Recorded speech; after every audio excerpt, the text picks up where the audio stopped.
Hello बच्चों, क्या हाल चाल? बढ़िया। और सब बताइए, कैसा चल रहा है आप लोगों का पढ़ाई? मस्त चल रहा है ना? टाइम को बर्बाद नहीं करना है और मन लगा के पढ़ाई करना है। हाँ, दोस्तों के साथ, अपने फ्रेंड्स के बर्थडे में या फिर फ्रेंड्स के शादी विवाह में, अब शादी विवाह ना ही बर्थडे अटेंड करने की जरूरत नहीं है और सीधा फोकस करना है पढ़ाई पर, क्योंकि जब रिजल्ट आता है तो लोग सिर्फ और सिर्फ रिजल्ट ही देखता है। ठीक है, इसलिए आप लोगों से मेरा हाथ जोड़ के विनती है, आग्रह है, रिक्वेस्ट है, प्रार्थना है कि जितना हो सके घर पर बैठकर पढ़िए। ज्यादा से ज्यादा लाइफ में इंपॉर्टेंट एक चीज है, वो है रिवीजन। जितना हो सके उतना रिवीजन कीजिए, जितना हो सके दिल खोल कर रिवीजन कीजिए, एकदम जितना हो सके। ठीक है, तो चलिए, मैं मनीष गुप्ता इस वीए कंसेप्ट किंग यूट्यूब चैनल पर दिल से स्वागत करता हूं और आज आप लोगों के लिए इस वीए कंसेप्ट किंग यूट्यूब चैनल पर मैं लेकर के आया हूं क्लास 10th का फिजिक्स चैप्टर 1 और 2 का ऑब्जेक्टिव आपका भाई आज लेकर के आया है, जो अपने आप में काफी मोस्ट इंपॉर्टेंट है और वीवीआई है। इस ऑब्जेक्टिव को पढ़कर आप अपने एग्जाम पेपर में आने वाले सभी प्रश्नों को कर सकते हैं एवं इसके अगले पाठ, उसके अगले पाठ, इन मतलब सारे पाठों को आप करके इस फिजिक्स ऑब्जेक्टिव से पेपर को पक्का फोड़ सकते हो। ठीक है, तो मन लगाकर पढ़ाई करना है। वीडियो अच्छा लगे तो लाइक करना है, कमेंट करके बताना है कि वीडियो आप लोगों को कैसा लगा, और साथ ही साथ जितना हो सके उतना शेयर कीजिए। हाँ, जितना हो सके उतना शेयर कीजिए, अपने व्हाट्सएप पर स्टेटस लगाइए। साथ ही साथ अगर मेरे इस YouTube चैनल पर अगर आप नए हैं तो चैनल को सब्सक्राइब भी कीजिए। तो चलिए, नो बकवास, नो बात, चलेगी दिल से प्रकाश का परिवर्तन और अपवर्तन की क्लास। ठीक है, चलिए, जैसा कि आप देख रहे हैं फिजिक्स क्लास 10th प्रकाश का परिवर्तन और अपवर्तन। तो शुरू करते हैं हम इस चैप्टर के ऑब्जेक्टिव को। प्रकाश की किरण गमन करती है, प्रश्न संख्या 1 है। प्रकाश की किरण गमन करती है सीधी रेखा में, टेढ़ी रेखा में, किसी भी दिशा में, इनमें से कोई नहीं। तो प्रकाश की किरण गमन करती है, प्रकाश की किरण गमन करती है, प्रकाश की किरण गमन करती है सीधी रेखा में। वो कैसे? जब आप एक पाइप को लेते हैं तो उस पाइप के माध्यम से जब आप प्रकाश को क्या करते हैं, गुजारते हैं, हाँ, टॉर्च के माध्यम से गुजारते हैं, तो ये सीधी रेखा में निकलती है। वहीं इस पाइप को आप फोल्ड कर दीजिए तो क्या ये प्रकाश सीधी रेखा में निकल पाएगी? बताइए, क्या ये प्रकाश सीधी रेखा में निकल पाएगी? यहीं पर जाके टकरा जाएगी, है ना? टकरा जाएगी और क्या हो जाएगी? कुछ होगा तो ऐसे होगा कि कुछ का माने प्रकाश निकलेगी, नहीं तो फिर यहीं पे टकरा के रुक जाएगी। इससे यह पता चलता है कि प्रकाश जो होती है वो हमेशा किस रेखा में गमन करती है? प्रकाश हमेशा सीधी रेखा में गमन करती है। ठीक है, प्रकाश किस रेखा में गमन करती है? तो प्रकाश सीधी रेखा में गमन करती है। सीधी रेखा में प्रकाश जो होती है वो गमन करती है। चलिए, अगले प्रश्न को हम देखेंगे। अगला प्रश्न हमारा क्या होगा, ध्यान देना है। अगला प्रश्न हमारा 2 नंबर प्रश्न है। प्रकाश का वेग न्यूनतम होता है, माने प्रकाश का वेग सबसे कम किस में होता है? निर्वात में, जल में, वायु में, कांच में।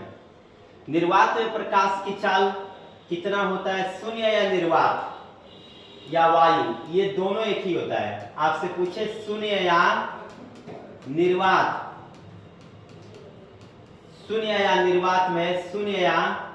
निर्वात में प्रकाश की चाल कितना होता है? तो शून्य या निर्वात में प्रकाश की चाल 3 लाख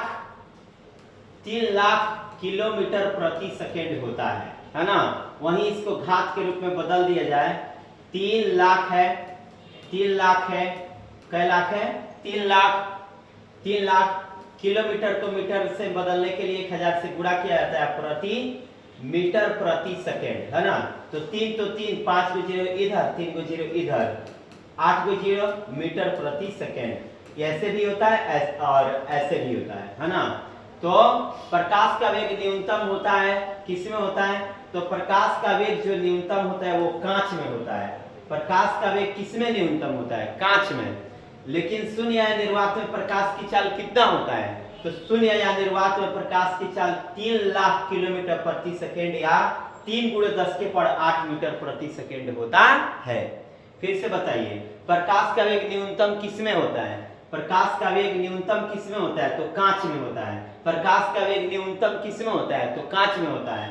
और अधिकतम शून्य या निर्वात में। न्यूनतम कांच में, अधिकतम सूर्य या निर्वात में, याद रखिएगा। हाँ, प्रकाश की चाल न्यूनतम किसमें होता है?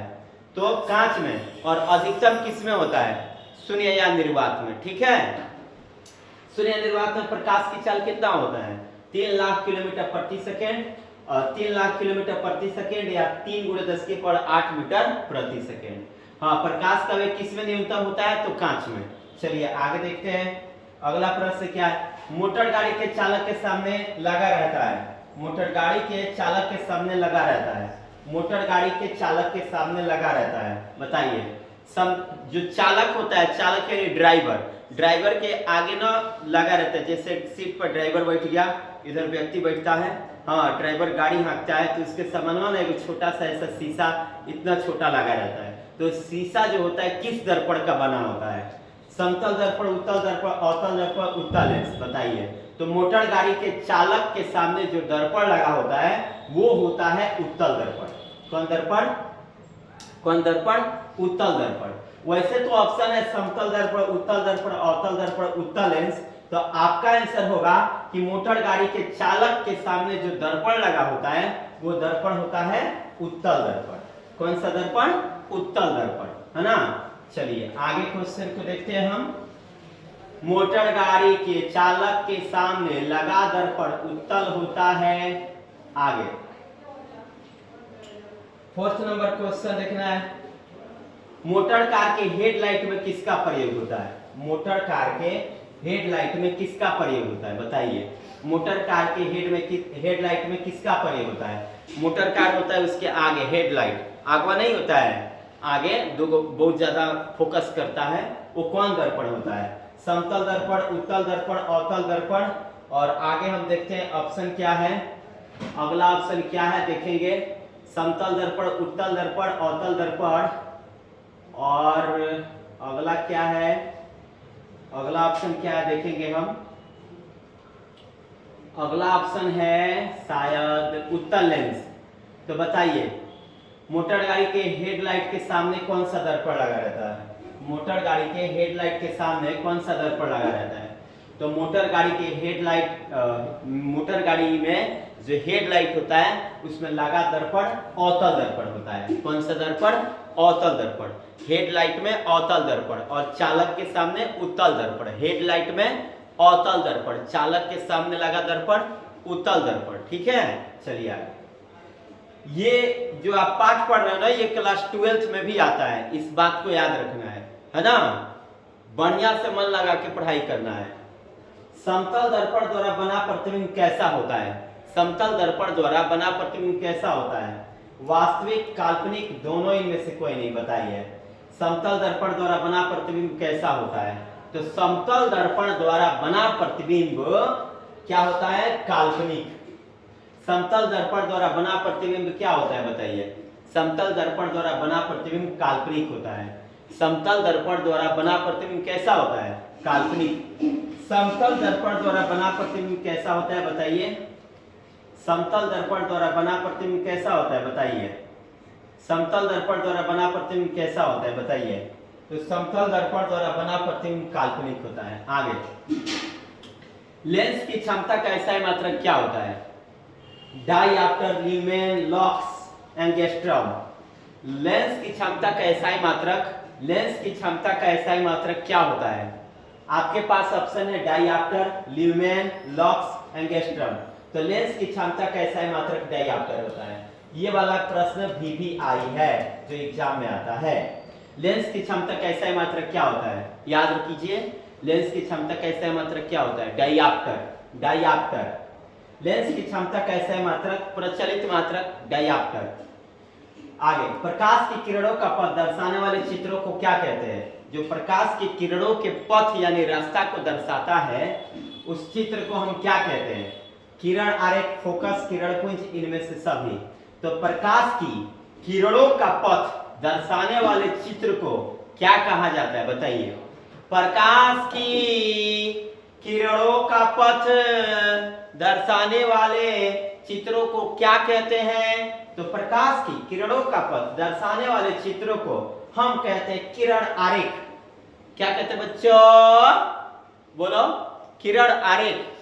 प्रकाश की किरणों के पथ को दर्शाने वाले चित्रों को क्या कहते हैं, बताओ? प्रकाश की किरणों का पथ दर्शाने वाले चित्रों को क्या कहते हैं? किरण आरेख कहते हैं। क्या कहते हैं? किरण आरेख। आगे प्रश्न देखो, यहाँ पे 2D क्षमता वाले लेंस की फोकसनांतर क्या होता है? लेंस का फोकसनांतर, इसका एक फॉर्मूला होता है P = 1/f। तो इसमें पावर कह रहा है यानी क्षमता कह रहा है, तो पावर का मान 2D रख दो बराबर 1/f। 1/f शायद होता है ना, f बराबर 1/p, सॉरी ये होता है f बराबर 1/p, शायद ऐसे ही होता है। तो f बराबर 1, p का मान क्या है, 2D है, तो भाग कर देंगे तो f = 0.2 आएगा, 0.2 आएगा, है ना। तो 2D क्षमता वाले लेंस का फोकसनांतर क्या होता है, देखते हैं। ऑप्शन में क्या दिया है, 2D क्षमता वाले लेंस का फोकसनांतर क्या होता है? 2D क्षमता वाले लेंस का फोकसनांतर क्या होता है? 20 cm, 30 cm, 40 cm, 20 cm, 30 cm, 40 cm, 20 cm, 30 cm, 40 cm। आगे क्या है देखते हैं। 20 cm, 30 cm, 40 cm, 20 cm, 30 cm, 40 cm, और अगला है 50 cm। बताइए, 20 cm, 30 cm, 40 cm और कितना है, 50 cm। तो 2D क्षमता वाले लेंस की जो क्षमता होता है वो कितना होता है, 50 cm। कितना होता है, 50 cm होता है। कितना cm होता है, 50 cm। 2D क्षमता वाले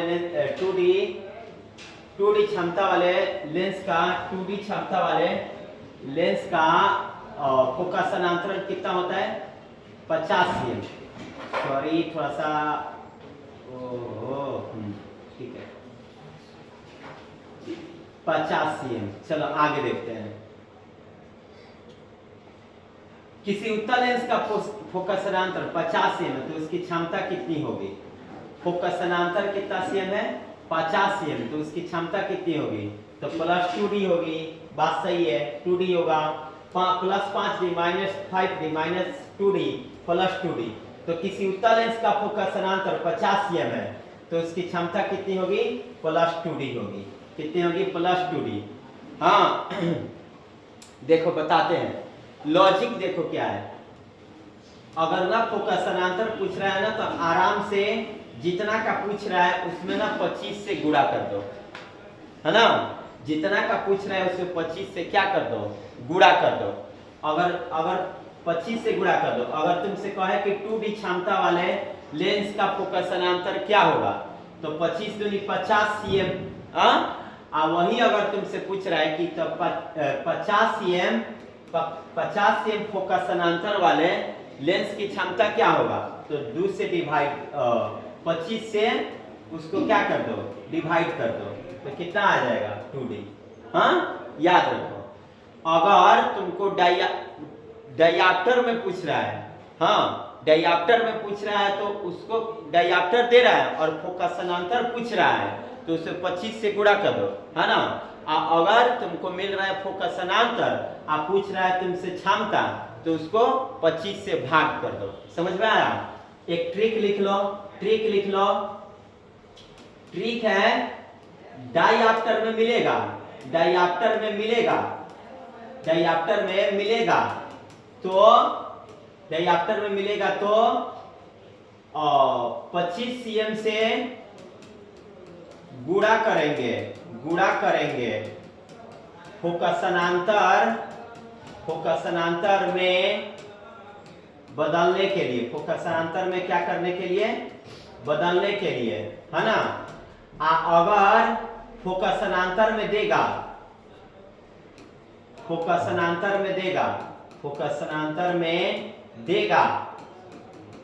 तो 25 cm से भाग करेंगे D में बदलने के लिए, है ना। ये टॉपिक को याद रखना है, ठीक है। देख लो, डायऑप्टर में मिलेगा तो 25 cm से गुणा करेंगे किस में बदलने के लिए, फोकसांतर में बदलने के लिए। आप फोकसांतर में देगा तो 25 cm से भाग करेंगे किस में, डायऑप्टर में बदलने के लिए। बात को याद रखना है। चलो आगे हम देखेंगे प्रकाश के किरणों के समूह को क्या कहते हैं। प्रकाश के किरणों के समूह को क्या कहते हैं, बताइए। प्रकाश के किरणों के समूह को क्या कहते हैं, प्रकाश के किरणों के समूह को क्या कहते हैं, बताइए। प्रकाश के किरणों के समूह को क्या कहते हैं। प्रकाश स्रोत जिस वस्तु से प्रकाश निकलता है उसे प्रकाश स्रोत कहते हैं। हाँ, किरण पुंज, प्रकाश की किरणों के समूह को प्रकाश के किरण पुंज कहते हैं। प्रदीप्त, जो प्रकाश, जिस वस्तु से प्रकाश उत्सर्जित होती है उसे प्रदीप्त कहते हैं। और प्रकीर्णन, जब प्रकाश किसी सूक्ष्म कण पर पड़कर विभिन्न दिशाओं में क्या होती है, फैल जाती है। प्रकाश जब किसी सूक्ष्म कण पर पड़कर विभिन्न दिशाओं में फैल जाता है तो उसे प्रकीर्णन कहते हैं, ठीक है। तो आपके बीच का एक ऑप्शन है 4 गो, वो ऑप्शन क्या क्या है। प्रकाश के किरणों के समूह को क्या कहते हैं, तो प्रकाश के किरणों के समूह को प्रकाश का किरण पुंज कहते हैं, है ना। Option number B. आगे, उत्तल लेंस की क्षमता क्या होती है, ऋणात्मक, धनात्मक और भी दोनों, इनमें से कोई नहीं। तो उत्तल लेंस की क्षमता होती है, धनात्मक। लेंस से पूछेगा तो धनात्मक, उत्तल लेंस की क्षमता धनात्मक। वही तुमसे पूछे कि उत्तल दर्पण, अगर दर्पण में, लेंस में उत्तल लेंस की क्षमता धनात्मक, और दर्पण में, वही दर्पण में बोले तो, दर्पण में होगा तो ऋणात्मक। उत्तल लेंस की क्षमता धनात्मक, उत्तल दर्पण की क्षमता ऋणात्मक। ओ सॉरी, यहाँ मिस्टेक हो गया थोड़ा सा,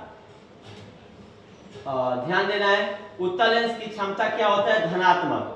उत्तल लेंस की क्षमता क्या होता है, धनात्मक। हाँ, उत्तल लेंस की क्षमता धनात्मक, और अवतल लेंस की क्षमता ऋणात्मक। उत्तल लेंस की क्षमता क्या होता है, उत्तल लेंस की क्षमता बता दो, धनात्मक, और अवतल लेंस की क्षमता ऋणात्मक। और उत्तल दर्पण की क्षमता और अवतल दर्पण की क्षमता, उत्तल दर्पण की क्षमता क्या होता है, उसमें भी धनात्मक, अवतल दर्पण की क्षमता ऋणात्मक। एक छोटा सा मिस्टेक हो गया, इसलिए मैं आप लोगों से माफी मांगता हूं, और ध्यान देना है ना। उत्तल दर्पण उत्तल लेंस, उत्तल दर्पण उत्तल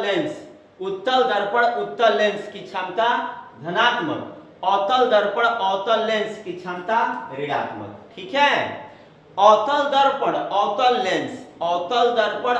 लेंस की क्षमता ऋणात्मक, उत्तल दर्पण उत्तल लेंस की क्षमता धनात्मक। आगे, अवतल लेंस की क्षमता क्या होती है, लो आ भी गया।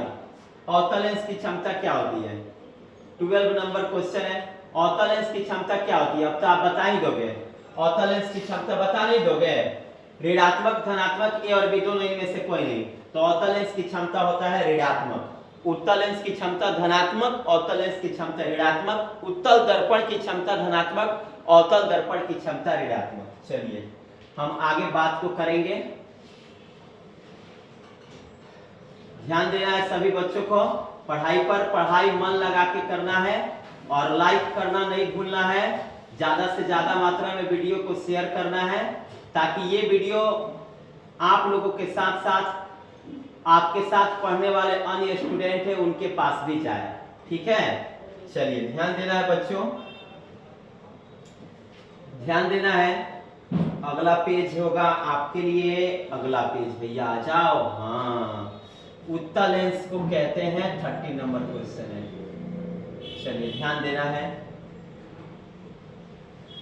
क्वेश्चन है उत्तल लेंस को कहते हैं, उत्तल लेंस को कहते हैं, बताइए उत्तल लेंस को कहते हैं अभिसारी लेंस, द्वि उत्तल लेंस, अपसारी लेंस, इनमें से कोई नहीं। तो उत्तल लेंस को कहते हैं अभिसारी लेंस। देखो यहाँ पे बात को सुनना है।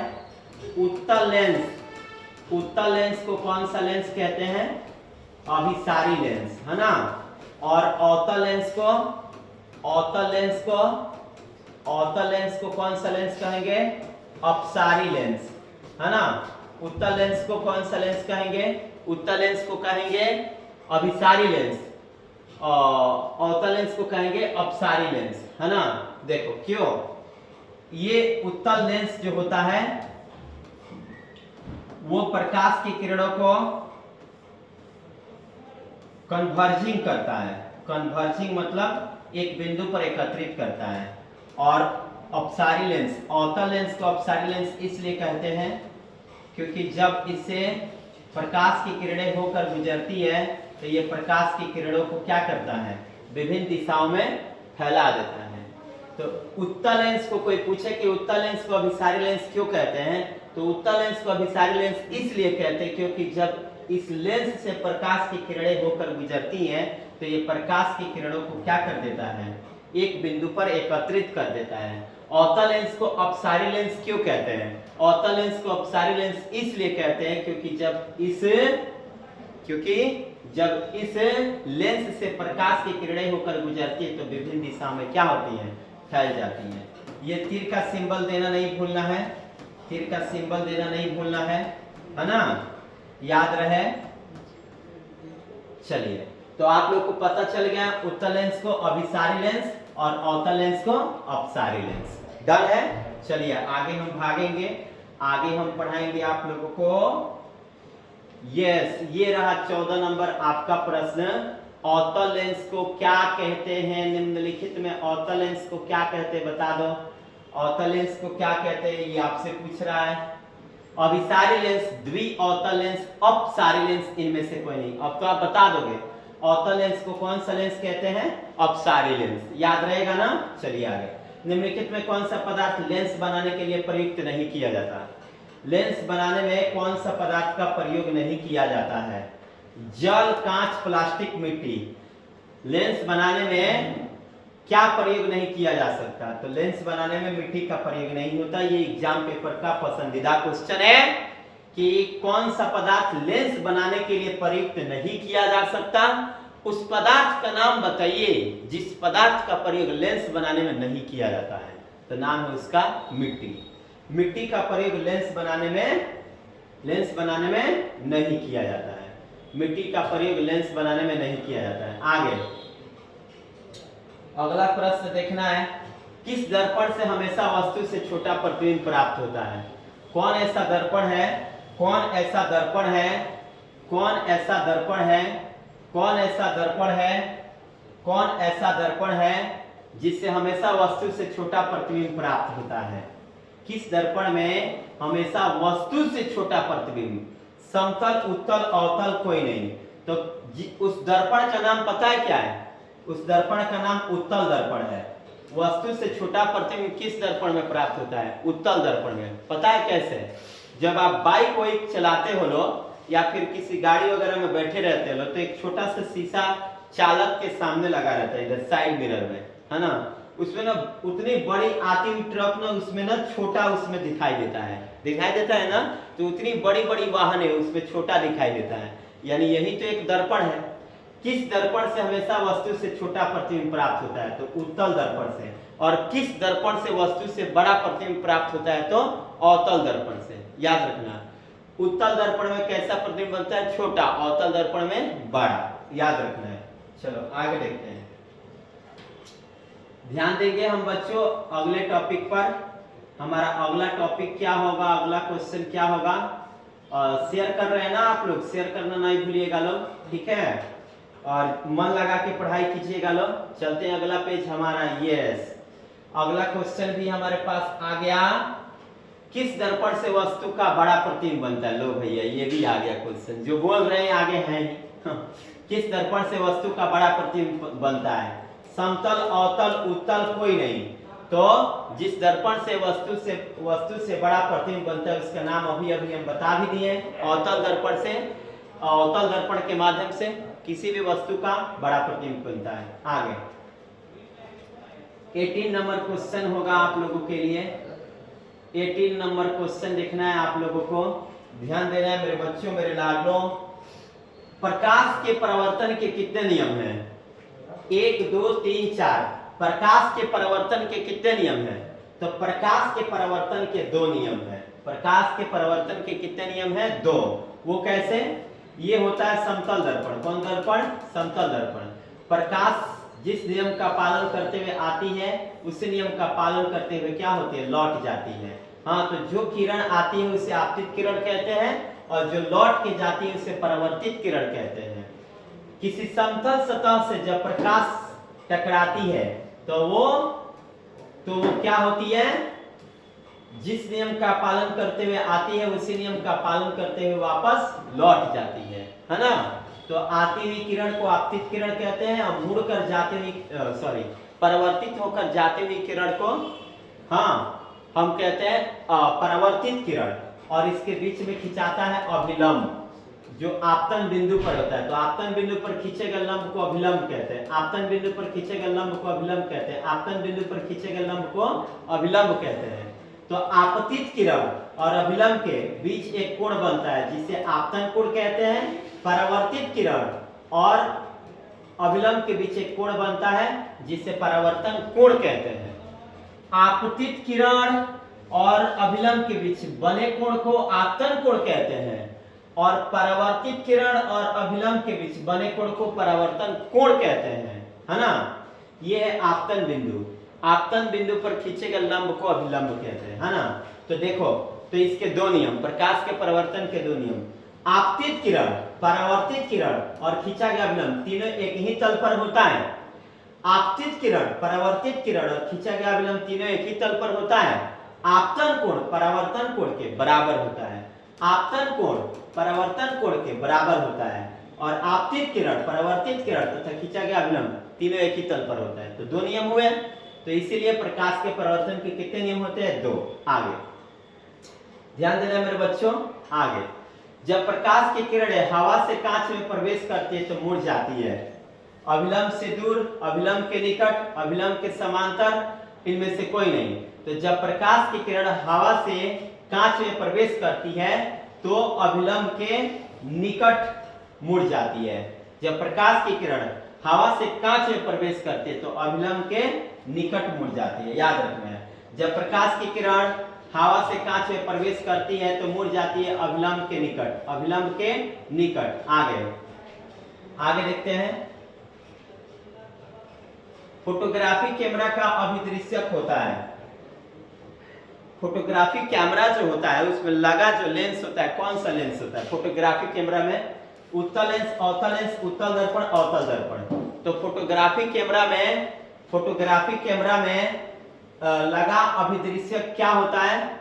उत्तल लेंस, अवतल लेंस, उत्तल दर्पण, अवतल दर्पण। आप लोग बता सकते हैं। फोटोग्राफी कैमरा में लगा अभिदृश्यक जो होता है वो उत्तल लेंस होता है। कौन होता है? उत्तल लेंस। फोटोग्राफी कैमरा में लगा अभिदृश्यक क्या होता है? फोटोग्राफी कैमरा में लगा अभिदृश्यक क्या होता है? उत्तल लेंस होता है। ठीक है, चलिए हम आगे बढ़ेंगे। उत्तल लेंस, फोटोग्राफी कैमरा में लगा अभिदृश्यक होता है उत्तल लेंस। चलिए ध्यान देना है, आगे टॉपिक की ओर हम भागेंगे। अगला पेज आप लोग के बीच आ ही गया, ये रहा।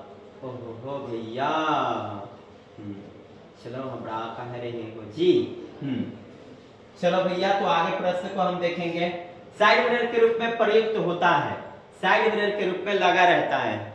ओ भैया जरा साइड होके चलिए, मुझे आने जाने में दिक्कत हो रहा है। ये तो गड़बड़ हो गया जी। साइड मिरर के रूप में प्रयुक्त होता है, तो साइड मिरर के रूप में जो प्रयुक्त होता है, क्या वह अवतल दर्पण होता है? क्या वह उत्तल दर्पण होता है? क्या वह उत्तल लेंस होता है या फिर प्रिज्म होता है? तो साइड मिरर के रूप में लगा दर्पण जो होता है वो उत्तल दर्पण होता है। साइड मिरर के रूप में लगा दर्पण उत्तल दर्पण होता है। पता है उत्तल दर्पण का उपयोग साइड मिरर के रूप में क्यों किया जाता है? उत्तल दर्पण का उपयोग साइड मिरर के रूप में किया जाता है क्योंकि वह किसी भी वस्तु का छोटा प्रतिबिंब बनाता है और उसका दृष्टि क्षेत्र काफी अधिक फैला हुआ रहता है। ये एग्जाम पेपर में भी आता है।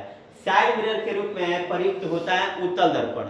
तो साइड मिरर के रूप में लगा दर्पण उत्तल दर्पण होता है। क्यों साइड मिरर के रूप में लगा दर्पण उत्तल दर्पण होता है? क्योंकि वह किसी भी वस्तु का छोटा प्रतिबिंब बनाता है और उसमें बना प्रतिबिंब छोटा होता है और उसका दृष्टि क्षेत्र फैला हुआ होता है। ठीक है, साइड मिरर के रूप में प्रयुक्त होता है उत्तल दर्पण। आगे एक अवतल दर्पण की फोकस दूरी 10 सेम है तो इसकी कर्तव्य त्रिज्या होगी। फोकस दूरी इक्वल टू 10 सेम। तो आपसे पूछ रहा है त्रिज्या, तो फार्मूला होता है F equal to R by 2। F तो F, R का मान F तो F का मान 10 है बराबर R बाई 2। 10 दूनी 20 सेम है ना। तो एक अवतल दर्पण की फोकस दूरी 10 सेम है तो इसकी वो कर्तव्य त्रिज्या कितनी होगी बता दीजिए, 20 सेम। देखो ट्रिक बता देता हूं, जब फोकस दूरी देगा आप पूछेगा त्रिज्या तो दुगुना कर देना। लो फोकस दूरी देगा पूछेगा त्रिज्या तो दुगुना, 10 है तो 20 हो जाएगा। बताओ 8 होगा तो 16, 16 होगा तो 32। कब? जब फोकस दूरी देगा आप पूछेगा त्रिज्या तो दुगुना कर देना। लो और जब पूछेगा फोकस दूरी या देगा त्रिज्या, मान लो त्रिज्या तुमको दिया 10 तो पूछेगा फोकस दूरी तो एकरा के आधा कर देना। लो 5। हाँ याद रहे, त्रिज्या देगा तो फोकस दूरी आधा होता है। क्या सुने? क्या सुने बताइए? त्रिज्या देगा, क्या सुने? त्रिज्या देगा तो फोकस आधा हो जाएगा। त्रिज्या देगा तो फोकस आधा हो जाएगा। ठीक है, आप फोकस देगा तो त्रिज्या दुगुना हो जाएगा। ठीक है, चलो ध्यान देना बच्चों। अगला प्रश्न हो, अगला क्वेश्चन आ जाओ आजा, आ जाओ आजा। क्या आजा? एग्जाम आजा नजदीक आ गया है। निर्गत किरण एवं अभिलंब के बीच के कोण को क्या कहते हैं?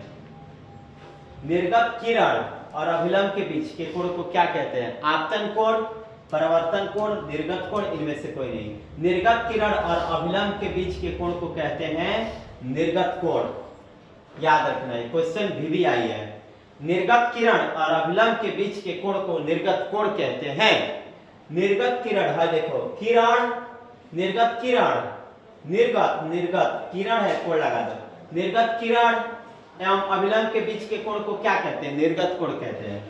सरल सूक्ष्मदर्शी में किसका उपयोग होता है? सूक्ष्मदर्शी माइक्रोस्कोप में। बताओ माइक्रोस्कोप में सूक्ष्मदर्शी में किसका प्रयोग होता है? अवतल दर्पण, उत्तल दर्पण, अवतल लेंस, उत्तल लेंस। बताओ सूक्ष्मदर्शी में किसका प्रयोग होता है? सरल सूक्ष्मदर्शी में किसका प्रयोग होता है? सरल सूक्ष्मदर्शी में भैया किसका प्रयोग होता है? सरल सूक्ष्मदर्शी में किसका प्रयोग होता है बता दो। सरल सूक्ष्मदर्शी में किसका प्रयोग होता है? सरल सूक्ष्मदर्शी में किसका प्रयोग होता है? मैं तो बता दूंगा। कैमरा में बताओ।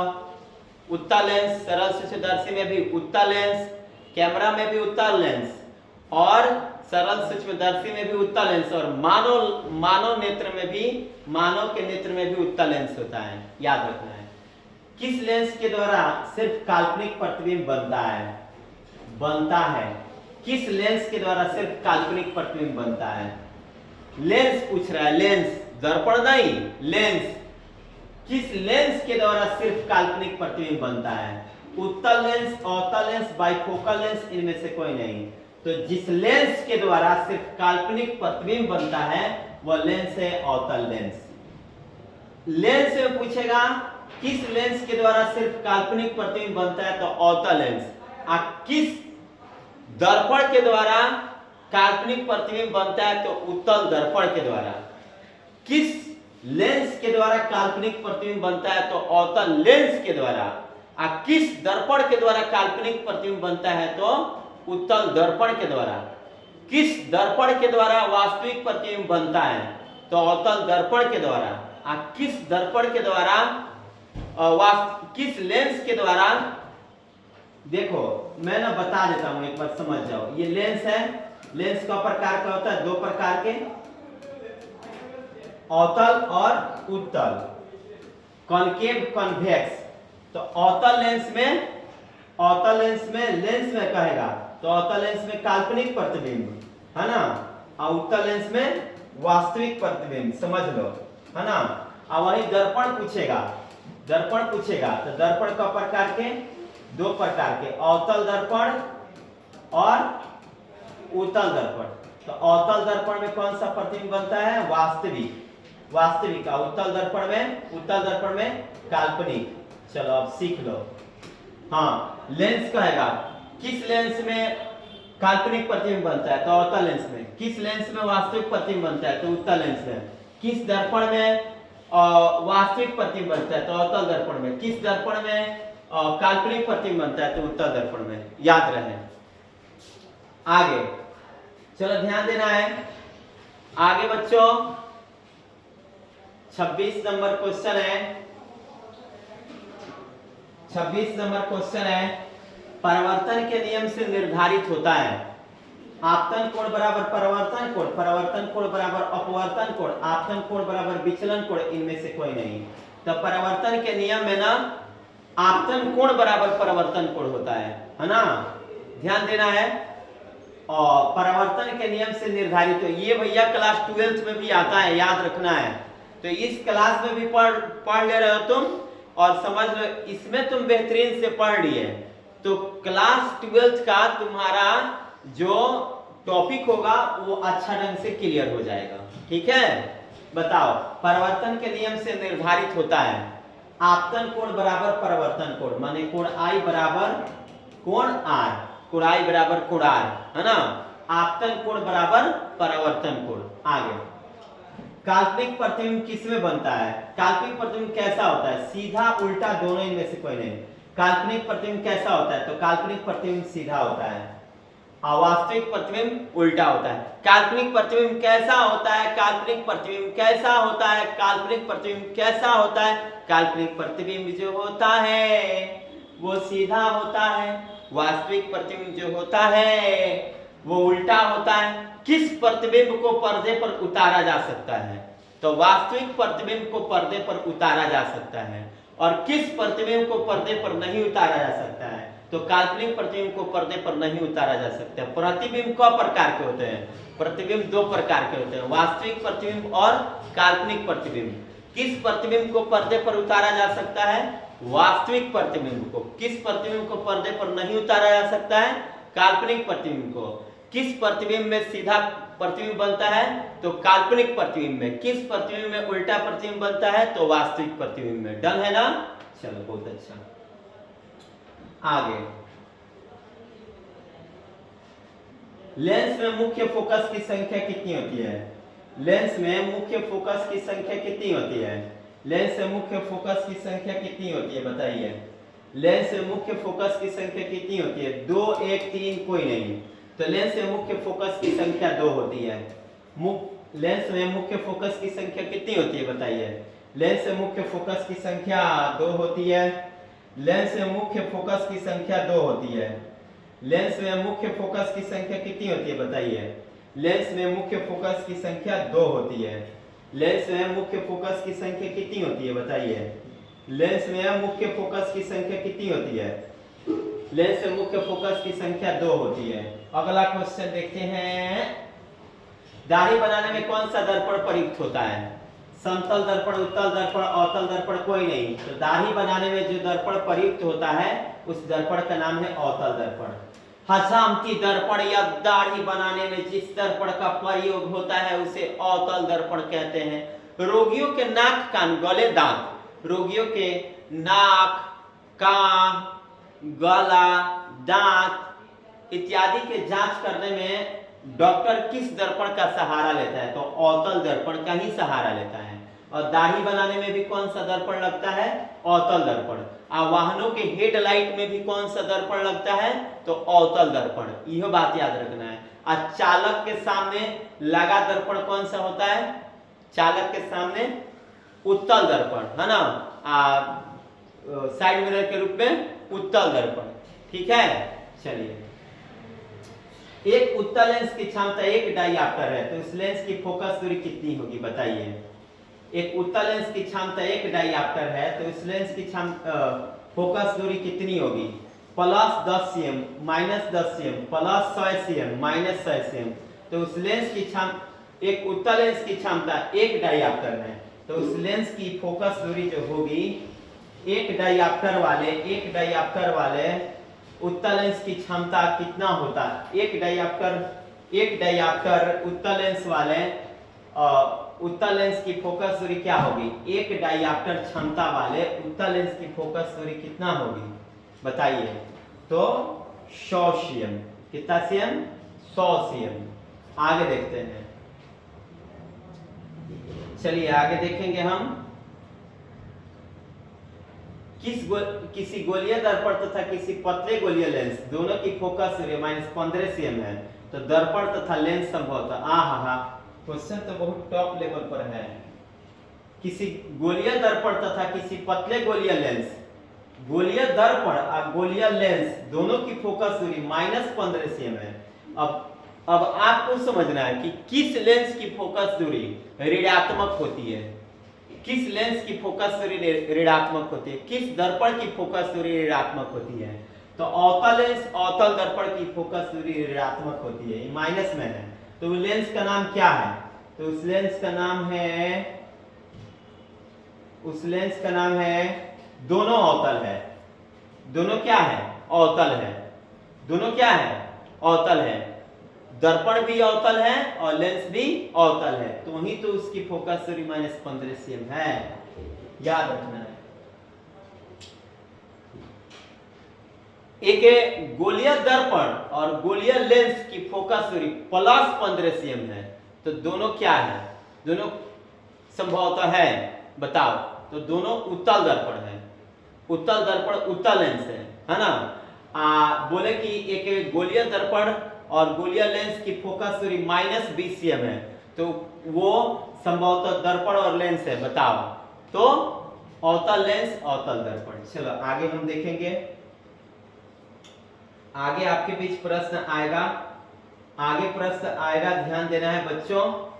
अब अगला प्रश्न क्या है, ध्यान देंगे हम लोग। अगला प्रश्न आपके बीच क्या आ रहा है? किसी माध्यम के अपवर्तनांक का मान क्या होता है? अच्छा, किसी माध्यम के अपवर्तनांक का मान क्या होता है? sin i बटा sin r, sin r बटा sin i, sin i बटा sin i गुणे sin r, sin i plus sin r। तो किसी माध्यम के अपवर्तनांक का मान sin i बटा sin r होता है। किसी माध्यम के अपवर्तनांक का मान क्या होता है? तो किसी माध्यम के अपवर्तनांक का मान sin i बटा sin r होता है, याद रखना। इसे स्नेल का नियम भी कहते हैं। sin i बटा sin r को स्नेल का नियम भी कहते हैं। किसी माध्यम के अपवर्तनांक का मान क्या होता है? तो किसी माध्यम के अपवर्तनांक का मान sin i बटा sin r होता है। आगे, एक उत्तल लेंस होता है सभी जगह समान मोटाई का, बीच की अपेक्षा किनारों पर मोटा, किनारे की अपेक्षा बीच में मोटा, इनमें से कोई नहीं। ये देखो, लो तुम ही लोग देख के बताओ, यहाँ पे ध्यान देना है। ये वाला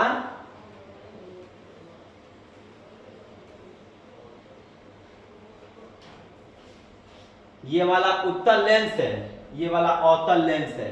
तो ये किनारे पर पतला है, बीच में मोटा है। तो उत्तल लेंस किनारे पर पतला, बीच में मोटा, किनारे पर पतला, बीच में मोटा। लो, किनारे की अपेक्षा बीच में मोटा। ऑप्शन नंबर सी सही है। अवतल लेंस से पूछता तो बीच में पतला और किनारे पर मोटा, याद रहे। बीच में पतला और किनारे पर मोटा, किनारे की अपेक्षा बीच में मोटा, कौन लेंस में? उत्तल लेंस में। और किनारे की अपेक्षा बीच में पतला, किनारे की अपेक्षा बीच में मोटा, किनारे की अपेक्षा बीच में पतला, किनारे की अपेक्षा बीच में पतला कौन सा लेंस है? अवतल लेंस। और किनारे की अपेक्षा बीच में मोटा कौन सा लेंस है? उत्तल लेंस। चलो आगे हम चलते हैं। अगला प्रश्न देखिए, अवतल लेंस का आवर्धन m बराबर होता है, अवतल लेंस का आवर्धन m बराबर होता है, अवतल लेंस का आवर्धन m बराबर होता है, तो u बाई वी, u भी, u plus v, v by u, तो अवतल लेंस के आवर्धन m बराबर होता है v बाई u। हाँ, और वही दर्पण में पूछे ना, दर्पण में आवर्धन बराबर तो माइनस v बाई u, याद रखना है। हाँ, आवर्धन का ऐसा ही मात्रक मात्रक विहीन होता है, आवर्धन का ऐसा ही मात्रक मात्रक विहीन होता है, आवर्धन का ऐसा ही मात्रक क्या होता है, मात्रक विहीन। आवर्धन लेंस में आवर्धन m बराबर v बाई u, और दर्पण में आवर्धन m बराबर माइनस v बाई u, इस बात को याद रखना है। दर्पण में आवर्धन का सूत्र पूछे तो क्या लगाओगे लोग, माइनस v बाई u, और लेंस में आवर्धन का सूत्र पूछे तो क्या लगाएगा लोग, v बाई u, बात को याद रखना है। चलो आगे हम बढ़ेंगे, अगला प्रश्न हमारा क्या आता है, ध्यान देंगे। अगला प्रश्न आता है हमारा, ध्यान देना बच्चों, ध्यान देना है सभी बच्चों को, सभी बच्चों को ध्यान देना है। अगला प्रश्न क्या है जी, चलिए अगला प्रश्न ध्यान देना है सभी बच्चों को। गोलीय दर्पण में फोकसनांतर एवं वक्रता त्रिज्या के बीच संबंध है, ध्यान देना है बच्चों। आजा ओ आजा आजा आजा, 37 क्वेश्चन देख लो, 37 वाला क्वेश्चन इंपॉर्टेंट है। हाँ, गोलीय दर्पण की फोकसनांतर f और त्रिज्या r में क्या रिलेशन है, बताओ बताओ क्या रिलेशन है।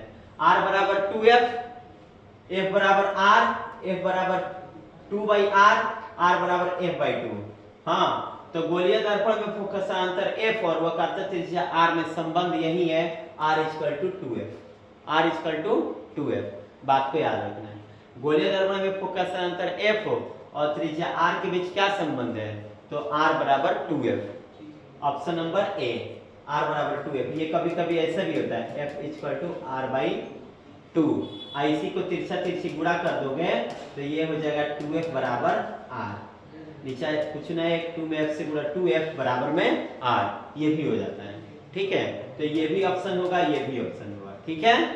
f बराबर r बाई 2 भी हो सकता है, 2f बराबर r भी हो सकता है, ठीक है। ध्यान देना है, सोलर कुकर में प्रयोग किया जाता है अवतल दर्पण, उत्तल दर्पण, समतल दर्पण, उत्तल तथा अवतल दोनों दर्पण, बताइए। तो सोलर कुकर में प्रयोग किया जाता है अवतल दर्पण का। हाँ, प्रकाश को क्या करने के लिए, प्रकाश को शोषण करने के लिए। सोलर कुकर में किसका प्रयोग किया जाता है, अवतल दर्पण का। सोलर कुकर में किसका प्रयोग किया जाता है, अवतल दर्पण का। सोलर कुकर में किसका प्रयोग किया जाता है, बताइए। सोलर कुकर में किसका प्रयोग किया जाता है, अवतल दर्पण का। आगे ध्यान देना है बच्चों, उत्तल लेंस में बना प्रतिबिंब होता है बराबर और सीधा, वास्तविक और उल्टा, वास्तविक और सीधा इनमें से कोई नहीं। तो उत्तल लेंस में बना प्रतिबिंब होता है। हाँ, लेंस अभी हम बता रहे थे कि लेंस में जब पूछेगा, लेंस में, तो लेंस कब हो, अवतल लेंस, अवतल लेंस और उत्तल लेंस, अवतल लेंस और उत्तल लेंस। तो अवतल लेंस में कौन सा प्रतिबिंब बनता है, काल्पनिक और सीधा, काल्पनिक और सीधा। और उत्तल लेंस में वास्तविक और सीधा, वास्तविक और सीधा। हाँ, तो बताओ इसमें से कौन सही है। उत्तल लेंस में बना प्रतिबिंब होता है, बताओ कौन सही है, बताओ लो कौन सही है, इसमें से कौन सही है, चार में से। उत्तल लेंस में बना प्रतिबिंब होता है तो वास्तविक और सीधा, देखो तो वास्तविक और सीधा, ऑप्शन नंबर सी। अब वहीं तुमसे अवतल लेंस में पूछता तो क्या बताते, काल्पनिक और सीधा। चलो आगे देखो, उत्तल लेंस में जब बिंब f और 2f के बीच रखा जाता है तब बना प्रतिबिंब होता है। जब बिंब यानी वस्तु को f और 2f के बीच रखा जाता है, जब बिंब उत्तल लेंस में, किस लेंस में, उत्तल लेंस में, उत्तल लेंस में बिंब यानी वस्तु को फोकस और द्वितीय फोकस के बीच रखा जाता है तो बना प्रतिबिंब कैसा होता है, हाँ, तो बड़ा और वास्तविक होता है। उत्तल लेंस में कैसा होता है, बड़ा और वास्तविक। लेंस में पूछेगा तो बड़ा और वास्तविक। उत्तल लेंस में जब बिंब f और 2f के बीच रखा जाता है तो बना प्रतिबिंब होता है बड़ा और वास्तविक। ये क्वेश्चन को कंफर्म याद रखना है। बड़ा और वास्तविक। चलो आगे देखते हैं, बड़ा और वास्तविक। अगला प्रश्न आता है आप लोगों के बीच। चलिए ध्यान देना है बच्चों, आप लोगों को, सभी बच्चों को।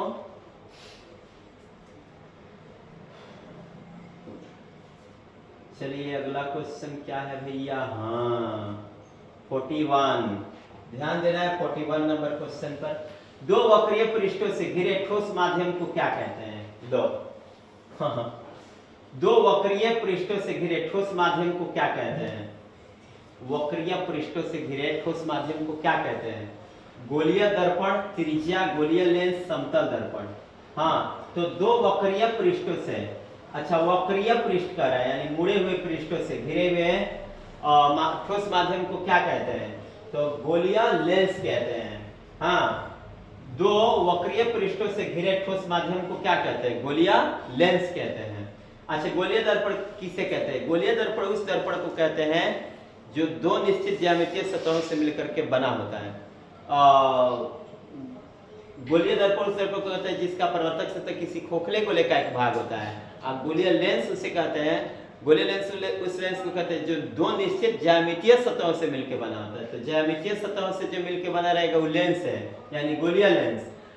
खोखले गोले का भाग होगा तो गोलीय दर्पण। तो खोखला गोला कह नहीं रहा है तो हम टिक कैसे मारे गोलीय दर्पण पर? अगर खोखला गोला कहता है तो गोलीय दर्पण पर टिक मारते हैं।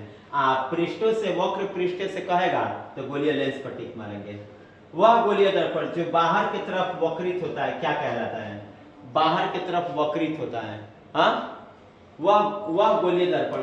दर्पण दो प्रकार का होता है।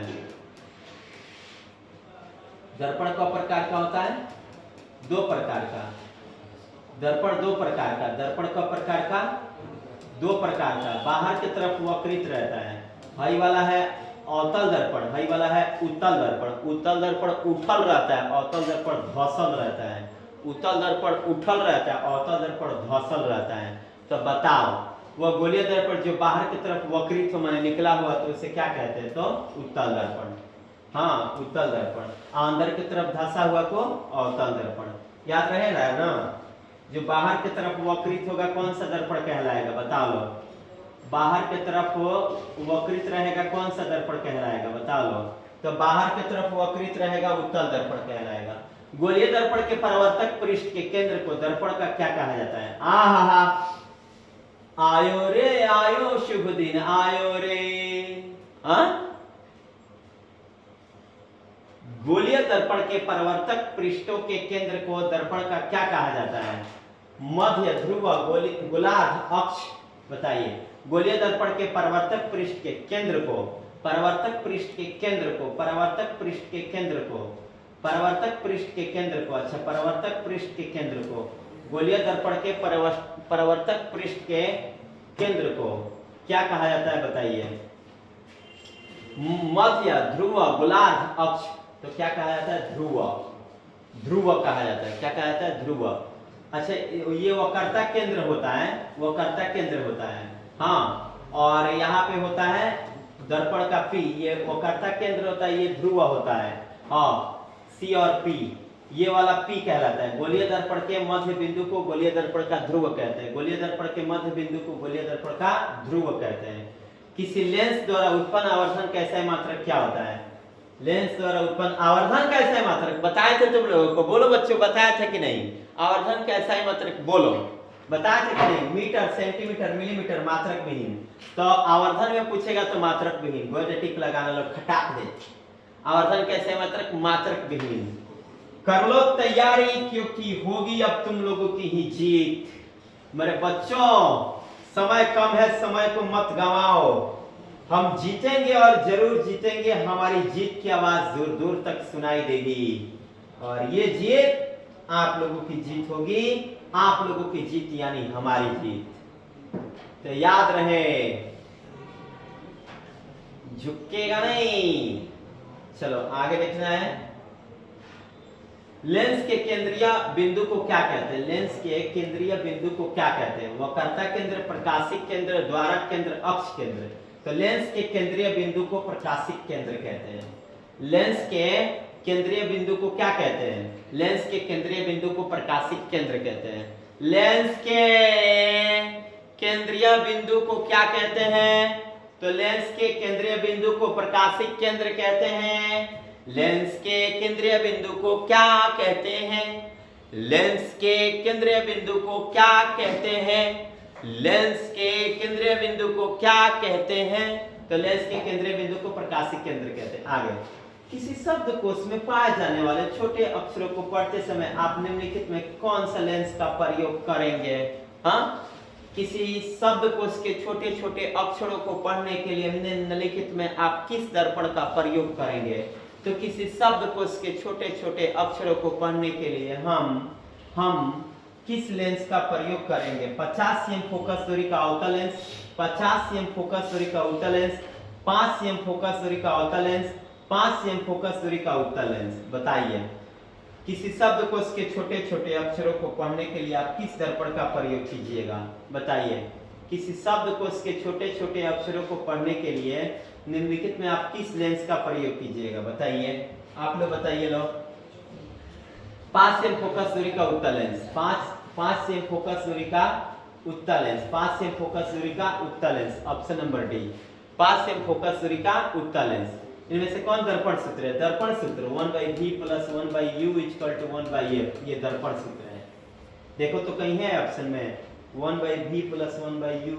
अच्छा, ये देखते हैं, 1/v + 1/u = 1/f, यही है।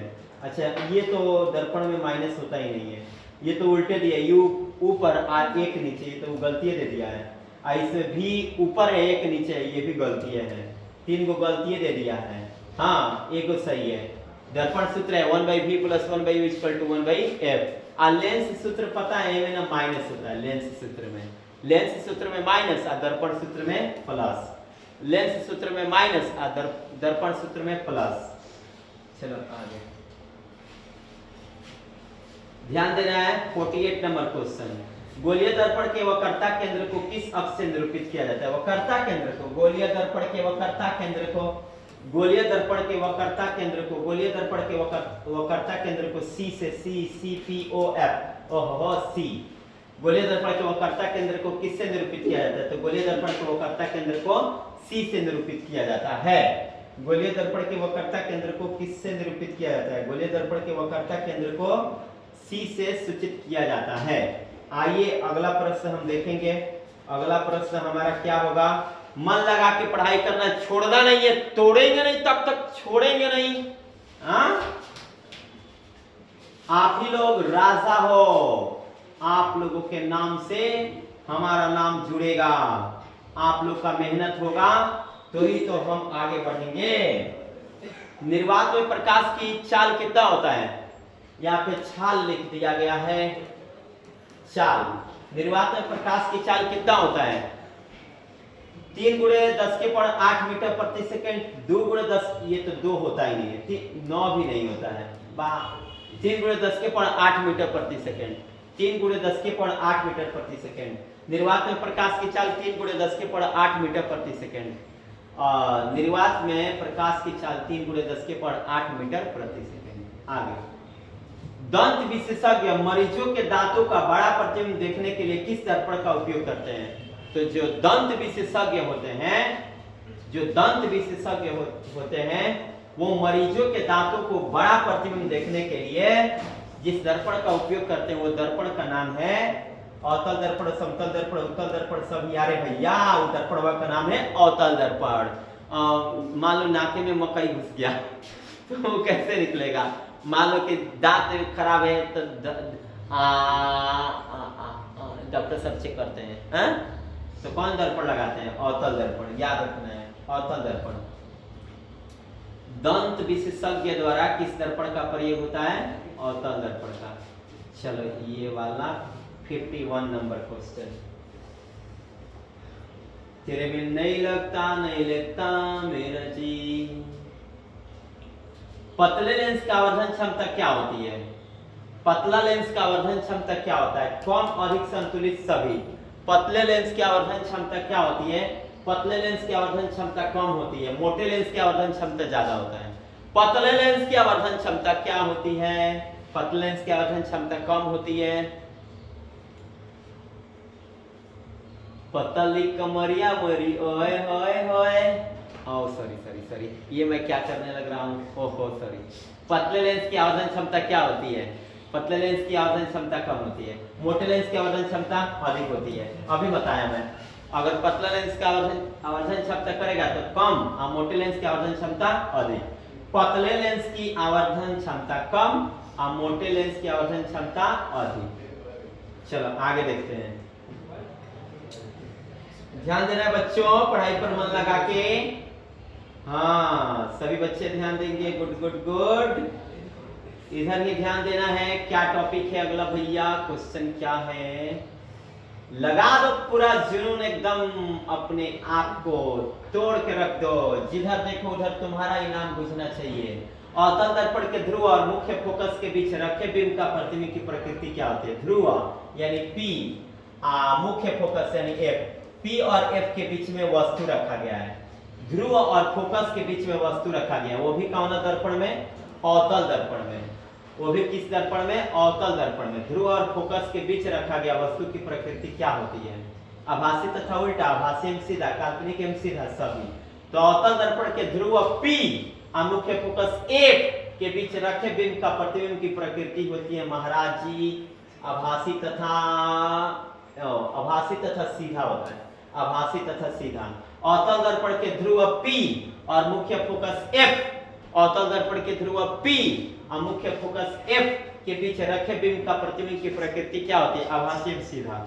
आभासी एवं सीधा, आभासी एवं सीधा, आभासी एवं सीधा होती है। चलिए ध्यान देना बच्चों, उत्तल लेंस का प्रकाशीय केंद्र और मुख्य फोकस के बीच रखे बिंब का प्रतिबिंब की प्रकृति क्या होती है? बताइए।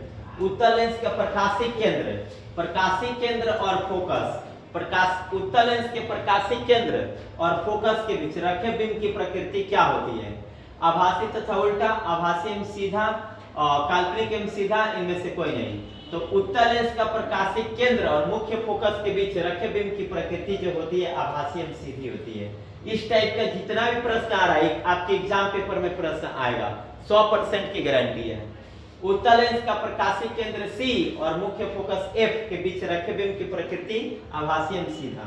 अवतल दर्पण के मुख्य फोकस F पर रखे बिंब की प्रकृति की स्थिति क्या होती है? लो, अवतल दर्पण के फोकस F पर रखे बिंब का प्रतिबिंब की स्थिति क्या होती है? बताओ। तो जब फोकस कौन अवतल दर्पण हो और ओकरा फोकस पर ही वस्तु को रखा गया हो तो वो बनेगा अनंत पर। या अवतल दर्पण में ना जब वस्तु को फोकस पर रखा जाए, अवतल दर्पण में जब वस्तु को फोकस पर रखा जाए तो उसका प्रतिबिंब अनंत पर बनता है। कहाँ बनता है? अनंत पर। अवतल दर्पण में जब वस्तु को मुख्य फोकस पर रखा जाता है तो उसका प्रतिबिंब कहाँ बनता है? बताइए। अनंत पर बनता है। उत्तल लेंस के मुख्य फोकस F पर रखे प्रतिबिंब की स्थिति क्या होती है? अच्छा, अवतल ये दर्पण था ना, अवतल दर्पण के मुख्य फोकस पर, ओरे रे भैया, अवतल दर्पण के फोकस पर रखे बिंब की प्रतिबिंब की स्थिति क्या होती है? बताओ क्या होती है? अवतल दर्पण के मुख्य फोकस पर रखे बिंब की प्रतिबिंब की स्थिति क्या होती है? दर्पण में अनंत पर, तो उत्तल लेंस के मुख्य फोकस पर रखे प्रतिबिंब की स्थिति क्या होती है? हाँ, वक्रता केंद्र पर फोकस एवं वक्रता केंद्र के बीच, अनंत पर ध्रुव एवं वक्रता केंद्र के बीच। बताओ क्या ऑप्शन होगा? उत्तल लेंस के मुख्य फोकस पर रखे प्रतिबिंब की स्थिति क्या होती है? तो वो भी अनंत पर बनता है। याद रखना है किस पर? अनंत पर। अनंत पर फोकस पर अवतल दर्पण और उत्तल लेंस जब भी रखा जाएगा उस पर फोकस पर वस्तु को, तो उसका प्रतिबिंब कैसा बनेगा? कहां बनेगा? अनंत पर बनेगा। याद रखना है कहां बनेगा? अनंत पर। अवतल लेंस के मुख्य फोकस पर रखे बिंब के प्रतिबिंब की स्थिति कहां बनती है? अच्छा ये देखो, अवतल लेंस के मुख्य फोकस पर, अब अवतल लेंस आ गया, इसके मुख्य फोकस पर रखे बिंब की प्रतिबिंब की स्थिति कहां होती है? तो फोकस एवं वक्रता केंद्र के बीच, प्रकाशीय केंद्र और फोकस के बीच, ध्रुव एवं वक्रता केंद्र के बीच, इनमें से कोई नहीं। तो अवतल लेंस के मुख्य फोकस F, अवतल लेंस के मुख्य फोकस F पर रखे बिंब की प्रतिबिंब की स्थिति जो होती है प्रकाशीय केंद्र और फोकस के बीच होती है। प्रकाशिक केंद्र और फोकस के बीच होती है। वहीं अभी सीख लो, उत्तल लेंस के जब मुख्य फोकस पर वस्तु को रखेंगे तो वो अनंत पर बनेगा। अवतल दर्पण के मुख्य फोकस पर जब वस्तु को रखेंगे तो इसका प्रतिबिंब अनंत पर बनेगा। अवतल दर्पण के मुख्य फोकस पर रखे वस्तु का प्रतिबिंब अनंत पर बनता है। उत्तल लेंस के मुख्य फोकस पर रखे वस्तु का प्रतिबिंब अनंत पर बनता है। अवतल लेंस के मुख्य फोकस पर रखे प्रतिबिंब की स्थिति प्रकाशिक केंद्र और फोकस के बीच होती है। ये बात को याद रखना है। अवतल लेंस के सामने अनंत पर रखे बिंब के प्रतिबिंब की स्थिति क्या होती है? लो, अब वस्तु ही अनंत पर है। हाँ, अब वस्तु ही कहाँ पे है? अनंत पर है। वो भी कौन लेंस में? अवतल लेंस में। अवतल लेंस के सामने अनंत पर माने कुछ दूरी पर रखा हुआ वस्तु है तो उसकी प्रतिबिंब की स्थिति कहाँ होगी? वक्रता केंद्र फोकस अनंत ध्रुव। तो अवतल लेंस के सामने अनंत पर, अवतल लेंस के सामने अनंत पर, ये अवतल लेंस हो गया, ये अवतल लेंस हो गया, है ना। अनंत पर वस्तु को क्या किया गया है? रखा गया है। तो इसका प्रतिबिंब फोकस पर बनता है। किस पर बनता है? फोकस पर। इस बात को याद रखना है। किस पर बनता है? फोकस पर। अनंत पर, अवतल लेंस के सामने अनंत पर रखी वस्तु का प्रतिबिंब कहाँ बनता है? बताइए, कहाँ बनता है? चलिए बताइए। अनंत पर बनता है। कहाँ बनता है? सॉरी, अवतल लेंस से फोकस पर बनता है। कहाँ बनता है? फोकस पर। और अभी मैं बताता हूँ फिर से एक बार, तुम लोगों को ध्यान देना है, घबराना नहीं है मेरे बच्चों। अवतल लेंस के सामने, अवतल लेंस के सामने, कौन लेंस के सामने? अवतल लेंस के सामने अनंत पर रखी वस्तु का प्रतिबिंब किस पर बनता है? बताओ, किस पर बनता है? फोकस पर। अवतल दर्पण के सामने अनंत पर रखे बिंब के प्रतिबिंब की स्थिति कहाँ होती है? तो फोकस पर ही होती है। वक्रता केंद्र अनंत पर, वक्रता केंद्र पर, ध्रुव पर, फोकस पर। तो अवतल दर्पण के सामने अनंत पर रखे बिंब के प्रतिबिंब की स्थिति फोकस पर होती है। ये ना टॉपिक बहुत इंपॉर्टेंट है। लेंस के प्रकाशिक केंद्र से गुजरने वाली प्रकाश की किरण अपवर्तन के बाद क्या होती है? विचलन के साथ निर्गत होती है, 7 रंगों में विभक्त हो जाती है, बिना विचलन के निर्गत होती है। इनमें से कोई नहीं, बताइए। तो लेंस के प्रकाशिक केंद्र से गुजरने वाली प्रकाश की किरणें अपवर्तन के बाद क्या होती है? लेंस के प्रकाशिक केंद्र से गुजरने वाली प्रकाश की किरणें अपवर्तन के बाद क्या होती है? लेंस के प्रकाशिक केंद्र से, लेंस के प्रकाशिक केंद्र से गुजरने वाली प्रकाश की किरणें अपवर्तन के बाद क्या होती है? विचलन के साथ निर्गत होती है, 7 रंगों में विभक्त हो जाती है, बिना विचलन के निर्गत होती है। इनमें से कोई नहीं, बताओ कौन सा ऑप्शन सही होगा? तो डायरेक्ट रूप में इसका आंसर मैं बता दूंगा। लेंस के प्रकाशिक केंद्र से गुजरने वाली प्रकाश किरणों के अपवर्तन के बाद वो क्या होती है? 7 रंगों में विभक्त हो जाती है। कितने रंगों में विभक्त होती है बच्चों? 7 रंगों में विभक्त हो जाती है। 7 रंगों में विभक्त हो जाती है। 61 नंबर क्वेश्चन है। चलिए देखिए 61 नंबर क्वेश्चन को, सभी बच्चे ध्यान देंगे 61 नंबर क्वेश्चन को। हाँ, मुख्य फोकस से गुजरने वाली प्रकाश की किरण उत्तल लेंस से अपवर्तन के बाद, अच्छा मुख्य फोकस से उत्तल लेंस से जब प्रकाश की किरण गुजरती है तो अपवर्तन के बाद क्या होती है? मुख्य अक्ष के विपरीत हो जाती है, निर्गत किरण मुख्य अक्ष के समानांतर हो जाती है, मुख्य अक्ष से दूर हो जाती है, उसी पथ के अनुदिश वापस परिवर्तित हो जाती है। तो ये जो होती है निर्गत किरण मुख्य अक्ष के समानांतर हो जाती है। मुख्य फोकस से गुजरने वाली प्रकाश किरण उत्तल लेंस से अपवर्तन के बाद निर्गत किरण मुख्य अक्ष के समानांतर हो जाती है। मुख्य अक्ष के समानांतर आने वाली कोई प्रकाश किरण अवतल लेंस से अपवर्तन के बाद, अच्छा देखो उत्तल लेंस से पूछेगा, उत्तल लेंस से पूछेगा तो समानांतर हो जाएगी, है ना। उत्तल लेंस से पूछेगा तो क्या हो जाएगी? बताओ क्या हो जाएगी? उत्तल लेंस से पूछेगा तो क्या हो जाएगी? समानांतर हो जाएगी। और वहीं तुमसे अवतल लेंस से पूछेगा तो क्या हो जाएगी? अवतल लेंस से अपवर्तन के बाद पूछेगा तो मुख्य अक्ष से दूर हो जाती है। देखो ध्यान से सुनना है। उत्तल लेंस में क्या होती है? उत्तल लेंस में क्या होती है? उत्तल लेंस में क्या होती है? प्रकाश की उत्तल लेंस में उत्तल लेंस में अपवर्तन के बाद क्या होती है? तो उत्तल लेंस में अपवर्तन के बाद क्या होती है? उत्तल लेंस से बताइए अपवर्तन के बाद क्या होती है? तो उत्तल लेंस में अपवर्तन के बाद समानांतर हो जाती है, और अवतल लेंस में अपवर्तन के बाद, अवतल लेंस में अपवर्तन के बाद वो क्या होती है? मुख्य अक्ष से दूर हो जाती है। ठीक है, तो इस तरह से ये 62 क्वेश्चन आपके फिजिक्स का था। आगे देखते हैं आगे क्या है, ध्यान देना है बच्चों। आगे प्रश्न खत्म होता है, तो आशा करता हूं कि ये वीडियो आप लोगों को समझ में आया होगा। ये जो 62 क्वेश्चन था, मुझे आशा है 50 से लेकर 62 तक जो प्रश्न थे वो काफी इंपॉर्टेंट थे। काफी इंपॉर्टेंट माने बहुत ज्यादा इंपॉर्टेंट। उसको हर हालत में आप लोगों को याद कर लेना है, ठीक है, समझ लेना है। ठीक है, तो मिलते हैं फिर से इसी अंदाज में, इसी तरीके से नए वीडियो के साथ। तो हंसते रहिए, मुस्कुराते रहिए और मन लगाकर पढ़ाई करते रहिए, और साथ ही साथ कमेंट करके जरूर बताइएगा कि ये वीडियो आप लोगों को कैसा लगा। तो मिलते हैं फिर से नेक्स्ट वीडियो में। आज के लिए इतना ही काफी। जय हिंद, जय भारत।